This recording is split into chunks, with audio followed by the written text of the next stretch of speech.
Honorable Men Discord, a new discovery on the 15-year-old that was found inside the Tesla trunk. Let's talk about it. How you see yourself is how you perceived. I see a man strong, gifted, head strapping, never down on his knees, begging. Gotta make a way, even in my darkest hour. Say the odds against me was new. I would never cower. As always, welcome back to another episode. If you haven't already, hit the like button, hit the subscribe button. And by all means, if you have something to say pertaining to the episode, leave it in the comment section and I'll respond to you as soon as I can. So let's get straight to it. Recently, TMZ reported some new information in regard to the unfortunate death of the 15-year-old that was found inside of a trunk of a Tesla registered to the artist by the name of David. So recently, they reported that there was a school teacher that used to teach the 15-year-old, whose name is Celeste. And during one of his classes, he decided to share the fact that he used to teach her to his students. And he shared photo of Celeste just to prove to the classmates that he was in fact a former teacher of hers. But the reason for him showing the photo and speaking on Celeste was the fact that he was trying to, I guess, educate the students on how dangerous it is to meet people off of social media, because apparently she met David off of social media. But before I get into anything further, let's take a listen to the audio of the teacher speaking to the class, and then we'll talk after. That's her in my classroom in front of this poster right here. She's been missing since I taught her. So when I taught her, she met this dude on social media. He was a rapper in LA. He came and got her. She ran away from home. She was gone for like a month. The cops found her in Hollywood, brought her back to our school. She came back to our school, kind of told people this story. She disappeared again in May of that year. And then I found out yesterday that she's now dead in that rapper's car, cut into pieces. You want to know how they met? I feel like I just said it. Social media. So based on that recording, you can tell that there was some type of relationship between Celeste and the artist named David. Now, even though hearing that audio, you can tell there was some type of relation, friendship, or some type of, they knew one another. The investigation's still ongoing, so it's not my place to say whether or not he was involved in her unfortunate death. But as I mentioned in the previous episode, he's going to have a lot of explaining to do, because he had a relationship with her. She apparently was known to run away from her home. The authorities, like the teacher mentioned in the audio, the authorities brought her back to the school. But then again, she repeated the same action and she ran off. Did she run off with David? That's not clear. That's still under investigation. But she ran again and then she went missing. And the only time she was discovered was unfortunately when she was discovered in that parking lot and she was dismembered. Now, when I reported on the previous episode about this, I didn't realize her body was dismembered.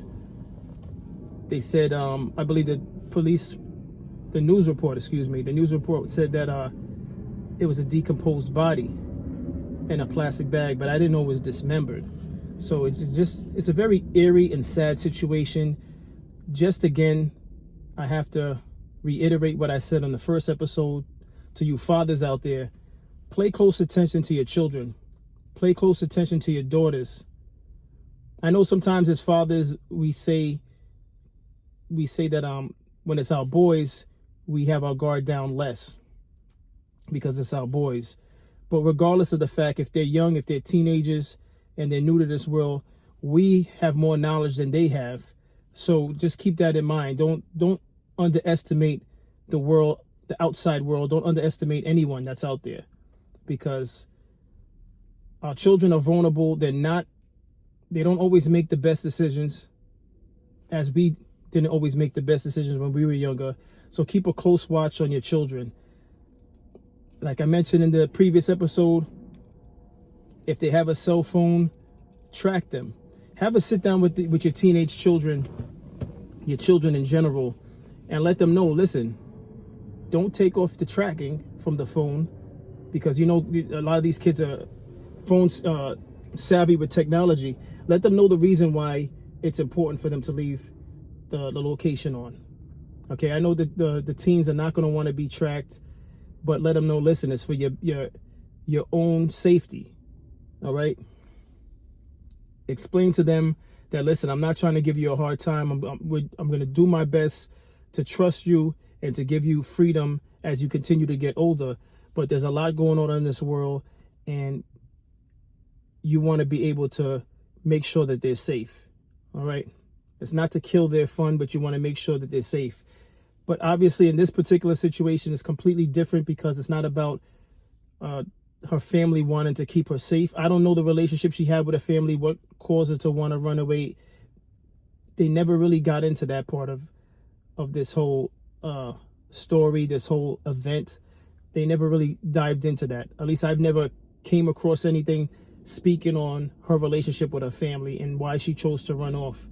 But that's besides the fact. The fact is, if she had a cell phone, I don't know if the locations were turned off, but it would help in a situation like this.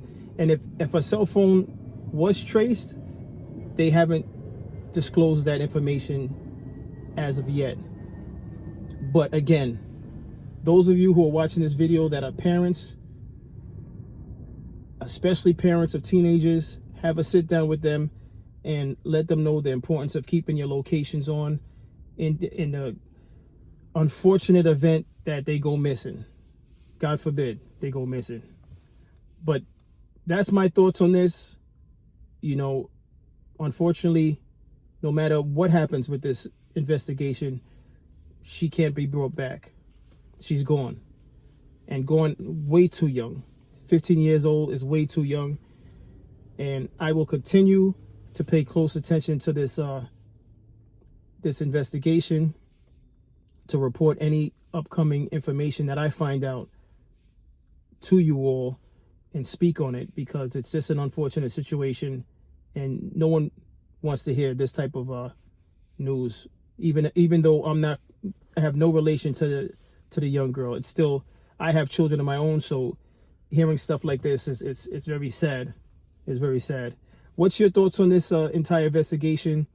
What's your thoughts on the teacher sharing the information that he shared to the class? Do you think it was beneficial? Do you think it was too personal to share to the class? Do you think it's not his place to have shared that with the class? What's your thoughts? If you have any thoughts on this, I'll see you in the comments. But as always, I appreciate everyone for tuning in. And tell a friend to tell a friend. I drop episodes daily Eastern time at 5 p.m. And as always, stay honorable.